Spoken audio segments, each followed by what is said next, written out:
అయితే కనుక ఓ సిస్టమేటిక్గా ఉండేవాళ్ళు కాంట్రాక్టర్లు. నా బాగా గుర్తు కాంట్రాక్టర్ల సంఘాలు వాళ్ళతో కూడా బాగా నేను కవర్ చేశాను సిటీ కేబుల్ నుంచి చూసుకున్నప్పుడు. కార్పొరేషన్ కాంట్రాక్టర్లు లేకపోతే మున్సిపల్ కాంట్రాక్టర్లు అంటాం కదా, వీళ్ళదంతా సంఘాలే ఉండేవి. వాళ్ళు అప్పుడు పార్టీలకు అతీతంగా ఉండేవాళ్ళు, వాళ్ళు పార్టీలతో సంబంధం ఉండేది కాదు. అది ఒక అసోసియేషన్, వాళ్ళ జేబులోంచి డబ్బులు పెట్టుకునేవాళ్ళు. 10 లక్షలు 5 లక్షలు కోటో 2 కోట్లు అట్లాగా చిన్న రోడ్డు వేస్తే ఇంత డబ్బులు తీసుకోవడం ఇట్లాగా.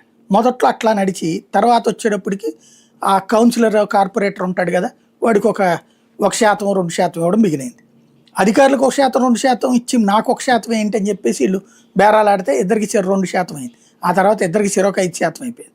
ఇప్పుడు ఏందయ్యా అంటే పని 10 లక్షల రూపాయలది ఉంటే 40 లక్షలు రాసుకో, చివరికి నీకు 30 లక్షల బిల్లు మేము శాంక్షన్ చేస్తాం, నువ్వు 20 లక్షల రూపాయలు మాకు 10 లక్షలు పంచుకొని నువ్వు 10 లక్షలు తినుకో.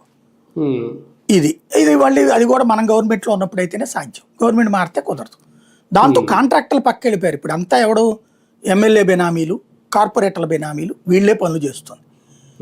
ఇప్పుడు వాళ్ళకి వచ్చేటప్పటికి వాళ్ళందరూ కూడా ఇప్పుడు లెక్కేసుకోవాల్సింది ఏంటంటే ఇవాళ తీసుకునే వాళ్ళందరూ కూడా చక్కగా 28 కల్లా బిల్లులు క్లియర్ చేసేసుకోవాలి.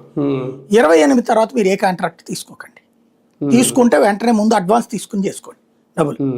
ఎందుకంటే చంద్రబాబు మొబిలైజేషన్ అడ్వాన్స్లు ఇచ్చిన పనులను కూడా జగన్ ఆపాడు, జగన్ అడ్వాన్స్లు ఇచ్చినవి కూడా చంద్రబాబు ఆపాడు. అంటే ఇక్కడ కాంట్రాక్టర్లు ఎలాగా మునిగిపోతారు ఇలా బిల్లులు ఆపేసి అని. కాకపోతే మధ్యలో ఈ పబ్లిక్ కూడా వెళ్ళి ఇల్లులు కూడా పూర్తి అవ్వట్లేదు కదా సార్, ఇటు కాకుండా ఆగిపోతారు. వీళ్ళని చెప్పాను కదా, వీళ్ళు కావాలని చేస్తారు. ఇప్పుడు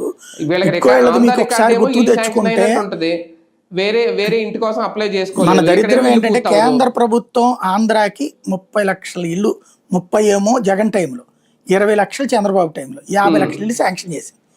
50 లక్షలు పూర్తయిపోయి ఉంటే ఆంధ్రప్రదేశ్లో ఇల్లు లేనోడు ఎవడ ఉండడు. అవును, 50 లక్షలు పూర్తయిపోయి ఉంటే మధ్యతరగతి ఒక్కళ్ళే ఉంటారు, మధ్యతరగతి సంబంధించిన ఒక 20% ఉంటారు. ఇక ధనికులకి అందరికి ఇళ్ళు ఉన్నాయి, లేబర్కి ఇళ్ళు ఉన్నట్టే కదా. ఇక అసలు హ్యాపీ